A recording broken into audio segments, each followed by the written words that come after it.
जहा प्रतिश्रुति देवी ताकू निश्चय पालन करी। आपणक सरकार आपण को जो प्रतिश्रुति देइथिले ताकू गोटे गोटे करी पालन करी चली आमर प्रतिश्रुति पथर रे अंका होइथिबा चित्र परी। जय जगन्नाथ।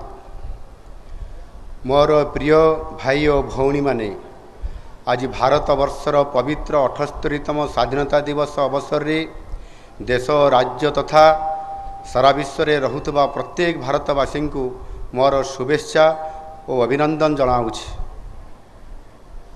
एही अवसर रे जातिर पिता महात्मा गांधी, पंडित जवाहरलाल नेहरू, नेताजी सुभाष चंद्र बोस, सरदार वल्लभ भाई पटेल, वीर सावरकर, शहीद भगत सिंह, चंद्रशेखर आजाद, डॉक्टर बी.आर. आंबेडकर और डॉक्टर राजेंद्र प्रसादଙ୍କ परी महान स्वाधीनता संग्रामी मानंकु मोर गभीर श्रद्धांजलि अर्पण करुछि।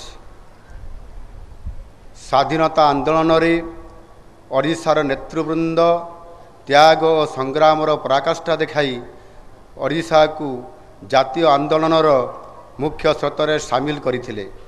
उत्कलमणि पंडित गोपबंधु दास, उत्कल गौरव मधुसूदन दास, नवकृष्ण चौधरी, गोपबंधु चौधरी, शहीद लक्ष्मण नायक, वीर सुरेंद्र साय, माधव सिंह, चकरा बिशई, रेंडो माझी, माँ रमादेवी, माँ मालती चौधरी, डॉक्टर हरेकृष्ण महताब, विजु पट्टनायक और माँ पार्वती गिरी परी महानुभवों असीम बलिदान को मन पकाई समानंक प्रति मोर श्रद्धांजलि अर्पण करुछि। ओडिशार पाइक विद्रोह थिला देशर इतिहासर एक अनन्य अध्याय। सिपाही विद्रोहर 40 वर्ष पूर्वरु 1817 मसीहारी ओडिशा रे जो आंदोलन होइथिला ताहा आम स्वाधीनता संग्राम इतिहासर एक स्वर्णिम अध्याय। एही अवसर रे पाइक विद्रोहर महानायक बक्सी जगबंधु और जय राजगुरुंक परी महान देशप्रेमी और वीर योद्धांक प्रति मोर सम्मान और श्रद्धांजलि अर्पण करुछि। देशर शांति और सुरक्षा पाई शहीद होइतबा प्रतिरक्षा बाहिनीर वीर सैनिक और सुरक्षा बाहिनीर अमर जवान मानंक प्रति मध्य एही अवसर रे मोर श्रद्धांजलि अर्पण करुछि। भारतर स्वाधीनता संग्राम सारा विश्व इतिहास रे एक अनन्य अध्याय। महात्मा गांधी सत्याग्रह और नेताजी सुभाष चंद्र बोस संग्रामर आह्वान इंग्रेज शासनर मूलदुआ को दहलाई देइथिला। से संग्राम त्याग और बलिदान स्वरूप आज आमे एक स्वाधीन देशर नागरिक भावरे विश्व दरबार रे प्रतिष्ठा लाभ करिछु। आजिर दिवस हेउछि आमर महान स्वाधीनता संग्रामी मानंकर जीवनरु अनुप्रेरणा नहीं देशर प्रगति पाई निजको पुनर्प्रतिबद्ध करिवार दिन। एहा भितरे 77 वर्ष बीतीगलाणी। देश एवं अमृत काल दे गति करुछि। एही अमृत काल मध्यरे यशस्वी प्रधानमंत्री नरेंद्र मोदीजी नेतृत्व रे भारत एवं विश्वर सबुठारु द्रुत अभिवृद्धि संपन्न देश भावरे समग्र विश्व रे प्रतिष्ठा हासिल करिछि। देशर अर्थनीति आज प्राय $4 ट्रिलियन रे पहुँची सारिलाणी।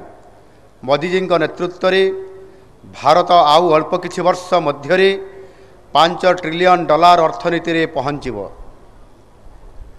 मात्र 10 वर्ष भितरे भारत वर्ष विश्व अर्थनीति रे 11 स्थान रु आसी आज विश्वर 5म बृहत अर्थनीति रे पहुँची पारिछि। खूब शीघ्र विश्वर श्रेष्ठ 3टी अर्थनीति मध्यरे आमे स्थान हासिल करने को जाउछु। आतंकवाद दमन और नक्सल दमन क्षेत्र रे आमे उच्च सफलता हासिल करिछु। सारा विश्व आज विभिन्न क्षेत्र रे भारतर नेतृत्व आशा करुछि और तार नेतृत्व को सम्मान मध्य देउछि। भारतर स्वाधीनतार शतवार्षिकी अवसर रे 2047 मसीहा सुधा आमे निश्चित भावरे विश्वर अग्रणी देश मानक मध्यरे स्थान पाइबु एवं भारत को विश्वगुरु हेबार लक्ष्य निश्चय पूरण करिबु। आजिर दिनटी आम ओडिशा पाई खूब गुरुत्वपूर्ण। ओडिशा आज परिवर्तनर पथर यात्रा आरंभ करिछि। ओडिशावासी प्रचार सर्वस्व विकासर रास्तार बाहरी आज कर्म सर्वस्व विकास पाई रास्ता बाछिछन्ति। आत्मा विहीन गति को अस्वीकार करी अस्मिता को स्वीकार करिछन्ति। ओडिशावासी स्वाभिमानी इतिहास यार साक्षी रहिछि। एही माटी दिने चंडाशोक शर्माशोक परिवर्तन करिथिला।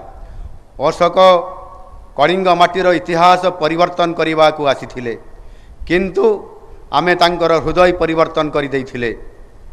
एहार अनेक वर्ष परे सम्राट खारवेल मगध विजय करी कलिंगर पराकाष्ठा देखैथिले। सम्राट कपिलेन्द्र देव गंगा ठारू गोदावरी जय करी वीरत्व और साहसिकतार अनन्य उदाहरण सृष्टि करथिले।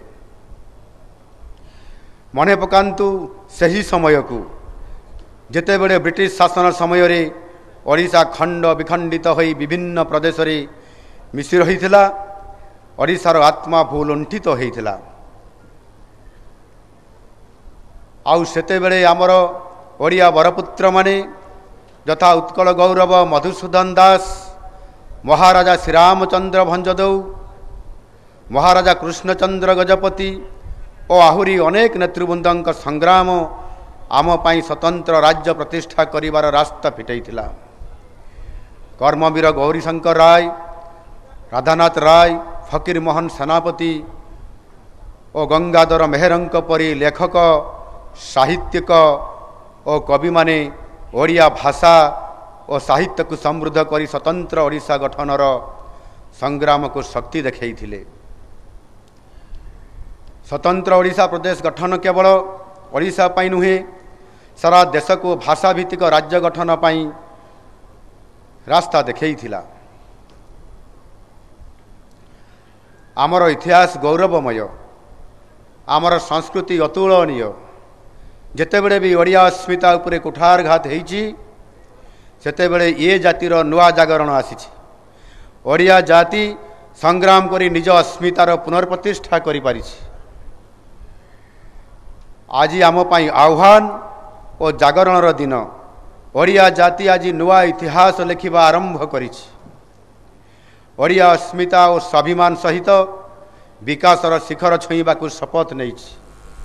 एही नुआ यात्रा रे आमको जो दायित्व मिली आमे ताकू काय मन और वाक्य रे पालन करिवु। मु माटीर मनीष, ये माटी मोर माँ, मो खांटी ओडिया। मो माटीर स्वार्थ पाई मो लड़ाई करिवा जानिछि। मो माटीर पुओ झियंक पाई काम करिवा जानिछि। मो बड़ बड़ स्वप्न देखैबारे विश्वास करे नाही, किंतु जहा प्रतिश्रुति देवी ताकू निश्चय पालन करिबी। आपणक सरकार आपणकू जो प्रतिश्रुति देइथिले ताकू गोटिए गोटिए करी पालन करी चलीछंती। आमर प्रतिश्रुति पथर रे अंका होइथिबा चित्र परी। महाप्रभुंक श्रीमंदिर चारिद्वार खोलिबा ठारू आरंभ करी रत्न भंडार खोलिबा, ओडिया अस्मिता पाई पांठी सृष्टि करिबा, ओडिया भाषा रे सरकारी कार्य करिबा पाई प्रशासन को प्रस्तुत करिबा आदि अनेक प्रतिश्रुति आमे प्रथम 60 दिन रे पालन करि सारिछु।